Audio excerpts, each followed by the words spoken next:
What is going on, you guys? My name is Daniel and welcome back to the channel where everything mirrorless Canon cameras.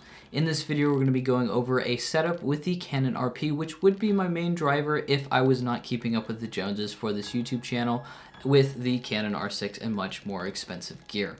If I was doing just regular photography for events and even weddings, this is the setup I would be going with that is the bare bones, and I think would be even great for many of the people getting into photography that have a slightly larger budget.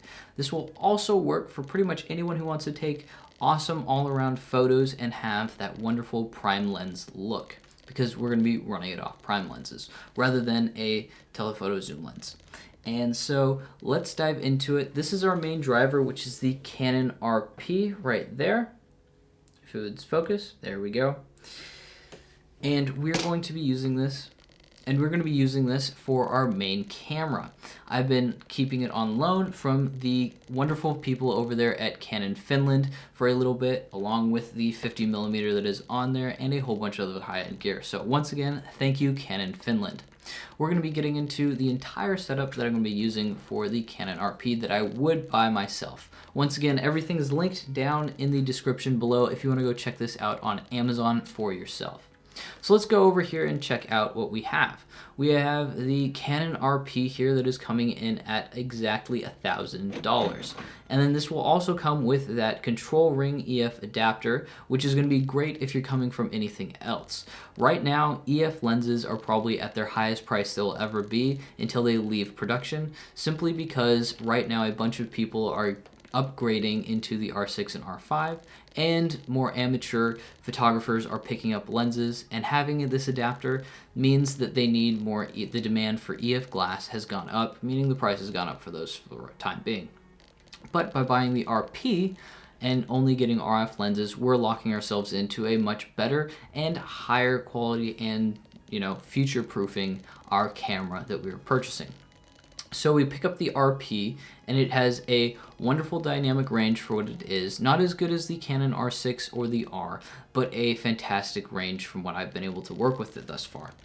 The camera is incredibly capable, and it gets you the full frame and then the mirrorless experience. Once again, like I was saying, the RF glass is fantastic because it's a lot closer to the camera sensor, and that allows the images to look a lot crisper.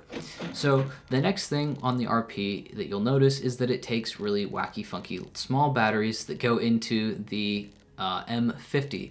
This means that being a full frame like it is, it's going to be sucking a lot of power out of that battery. So the first thing for shooting events is getting more batteries and a grip for it.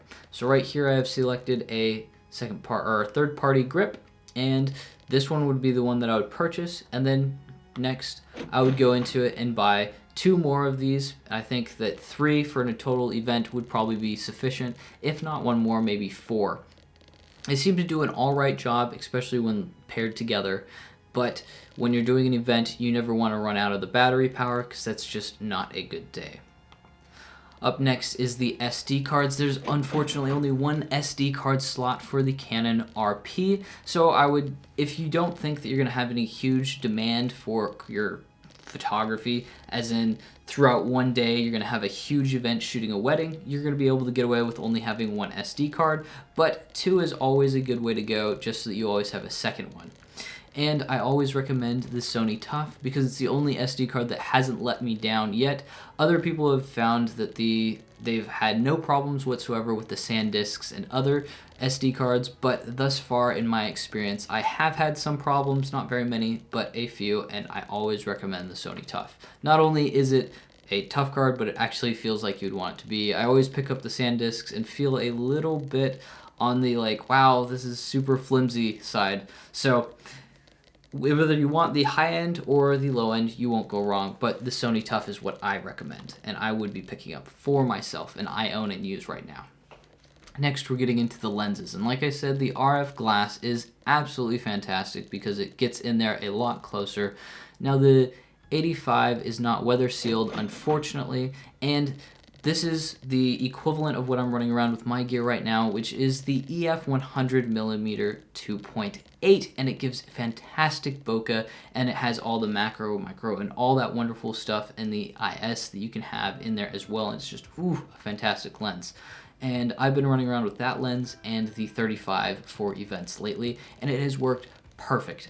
And this is going to be the replacement RF that I'm going to recommend. It comes in at $600, and that brings it at about the same price as a secondhand 100mm 2.8 EF. And I would say the quality out of both of these is going to be very, very similar, with a slight edge towards the 100mm, simply because it is a little bit longer of a focal length, and then I think that the 85 RF makes up because it is an RF lens and it gets it a little bit closer to the sensor, giving you that better image quality. And since it's at a lower price, it's all the better for our setup. Next up is the 35mm, probably one of my least favorite focal lengths, but it is still a necessity because it gives you that awesome 1.8 that will work in the low light and still giving you that wide angle that you need for the events. You just can't shoot an event and not have a wide angle. And by having these two, that will cover you for the wider and then the more focused and then portraits that you can get with the 85. So that covers all your bases, and you can even do portraits with the 35. You just have to be a little bit more careful, and they are a little bit more of the what's the word I'm looking for? It gives you the vibe of the place that you were shooting in. So these are the two prime lenses that I'm going to select with this. You could pop and swap different lenses and EF lenses similar to this, but these are the two that I think will be the best future-proofed, and they will give you the biggest bang for your buck. And since the Canon RP is not quite so good in low light as the R and the R6, I do recommend getting something that is a little bit faster of a lens, simply because it will help you out when you're in those low light situations and make up for that little bit less dynamic range and, you know, low light usability of the RP. And once again, if you know what you're doing, you're going to be fine. And as well, we're going to get into a flash next, and that's going to pretty much make up for anything that you would ever want for light. And going with this 470EX AI, and this flash will do everything that you need it to, and it's going to be perfect. As well, I personally use the 430, what is it? 430EX11 and II, oh my goodness. And this one does me really well, and you just need to pick up a flash. So as well with that, these flashes eat up a ton of batteries.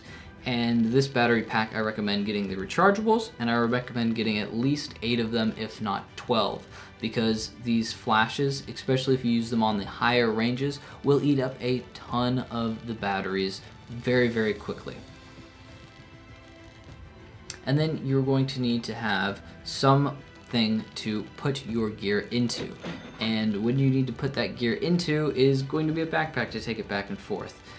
Now, the other lens that you might have gone out and tried to think about was the 24-105, and I'm going to say that's probably not going to be the best lens. It is going to be a great lens if you get it instead of these two lenses that I've recommended, but I don't think it's going to be the best lens for the highest quality that you can get at this price point. I think you're going to spend an extra $200 for the ability to zoom down to 24 and a little bit further past the 85 into the 105 range.